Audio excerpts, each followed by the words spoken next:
हैं first India news से ऐश्वर्य प्रधान की रिपोर्ट। अंता सीट से कई नामों को लेकर भाजपा में चर्चा है। सीएम भजनलाल शर्मा, वसुंधरा राजे और मदन राठौड़ की लंबी मंत्रणा चली और मंत्रणा के बाद बोले भाजपा प्रदेशाध्यक्ष मदन राठौड़, कहा पार्टी सर्वे जन अपेक्षा के आधार पर उम्मीदवार उतारेंगे और चुनाव भी जीतेंगे। उम्मीदवार उतारने के सवाल पर बोले कि अभी 2-3 दिन लगेंगे। हालांकि राठौड़ नहीं बोले नामों पर, लेकिन कुल मिलाकर 3 से 4 नामों पर गंभीर चर्चा की खबरें हर स्तर पर मंथन का दौर जारी है। मेरे साथ में एसोसिएट एडिटर ऐश्वर्य प्रधान न्यूज रूम से लाइव जुड़ गए हैं। ऐश्वर्य, क्या लग रहा है, किस तरह से देख रहे हैं इस मंत्रणा को और कौन कौन से नाम हो सकते हैं जिन पर चर्चा हुई होगी? देखिए आयुषी, ये जो सीट है ये अंता सीट चूंकि वसुंधरा राजे का क्षेत्र है, दुष्यंत सिंह वसुंधरा राजे का क्षेत्र है, तो उस क्षेत्र के तौर पर चूंकि उनके साथ भी मंत्रणा जरूरी थी, तो ऐसे में मुख्यमंत्री भजनलाल शर्मा सहजता और सरलता के लिए जाने जाते हैं। वो 13 सिविल लाइंस पहुंचे और मदन राठौड़ भी साथ थे और तीनों नेताओं ने मिलकर मंत्रणा की। पार्टी के वरिष्ठ लीडर हैं, 2 बार मुख्यमंत्री रही हैं और उस क्षेत्र की उन्हें गहन जानकारी है। हालांकि पूरे राजस्थान की है, इस बात में कोई शंका नहीं है, लेकिन उस क्षेत्र की विशेष तौर पर जानकारी है, तो ऐसे में चर्चा हुई है। यहां पर मैं बता दूं कि मदन राठौड़ ने बातचीत भी की मीडिया से। हालांकि ये मंत्रणा जो थी, ये मंत्रणा इससे पहले भी मुख्यमंत्री जो हैं भजनलाल शर्मा, वो अन्य नेताओं से भी मंत्रणा कर चुके हैं। सतीश पूनिया, अरुण चतुर्वेदी के साथ भी उनकी मंत्रणा हुई है, उनकी किरोड़ीलाल मीणा के साथ भी मंत्रणा हुई है और अन्य लीडर्स के साथ भी फोन पर या फिर सामने भी मंत्रणा हुई है।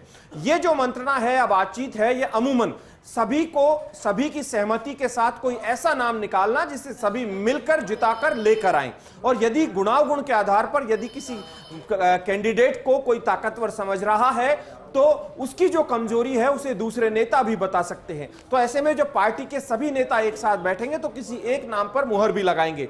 यहां पर सबसे बड़ी बात यह है कि मैं यहां पर नामों को जिक्र नहीं करूंगा कि ये नाम चर्चाओं में आए हैं, लेकिन मैं बता दूं कि यहां पर माली समाज का एक लोकल नाम है जिससे लेकर चर्चा है। यहां पर वैश्य समाज का एक नाम है, लोकल लीडर है, उसे लेकर चर्चा है। चूंकि प्रमोद जैन भाया है, काफी मजबूत हैं और 5000 वोटों से ही वो हारे थे, तो ऐसे में भारतीय जनता पार्टी उनसे भी मजबूत कैंडिडेट को उतारने की कोशिश करेगी और पूरा एकजुटता के साथ चुनाव लड़ने की कोशिश करेगी। तो यहां पर कांग्रेस के सामने उनसे मजबूत कोई नहीं है, तो भारतीय जनता पार्टी भी अपने मजबूत से आदमी को यहां पर उतारना चाहेगी। यहां पर जो बातचीत की गई है वो दूसरे नामों पर भी की गई है। यहां पर वैश्य हो गया, सैनी हो गया, एक ब्राह्मण के नाम को लेकर भी चर्चा है, लेकिन वो संभव फिलहाल नहीं लगता है। मीणा कैंडिडेट को लेकर भी यहां पर चर्चा है, वो देखना होगा क्या होता है। और यहां पर जो की वोट फैक्टर होगा वो गुर्जर होगा।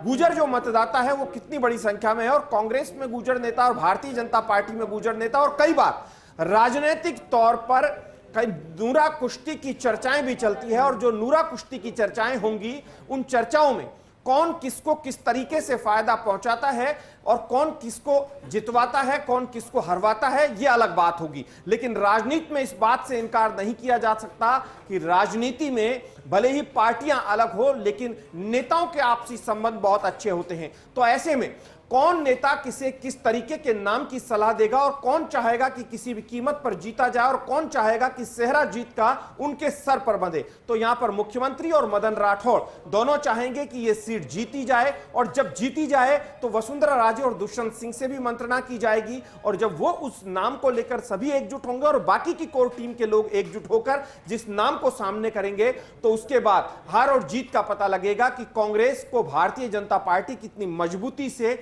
टक्कर देती है, या भारतीय जनता पार्टी जीतती है या कांग्रेस जीतती है। इस तरीके की चीजें सामने आएगी। लेकिन आज की ये मीटिंग है, ये बड़ी महत्वपूर्ण मीटिंग है। इस मीटिंग को लेकर हम इसीलिए बातचीत कर रहे हैं कि ये महत्वपूर्ण मीटिंग है, क्योंकि उससे पहले एक उम्मीद जगी थी, और उम्मीद ये जगी थी कि शायद जो कंवरपाल मीणा है उनकी जो सजा है वो माफ हो जाए या कोई रास्ता कानून सम्मत तरीके से निकल जाए। चर्चाएं काफी चली, लेकिन ऐन वक्त पर सूचना मिली कि यहां पर उपचुनाव होगा।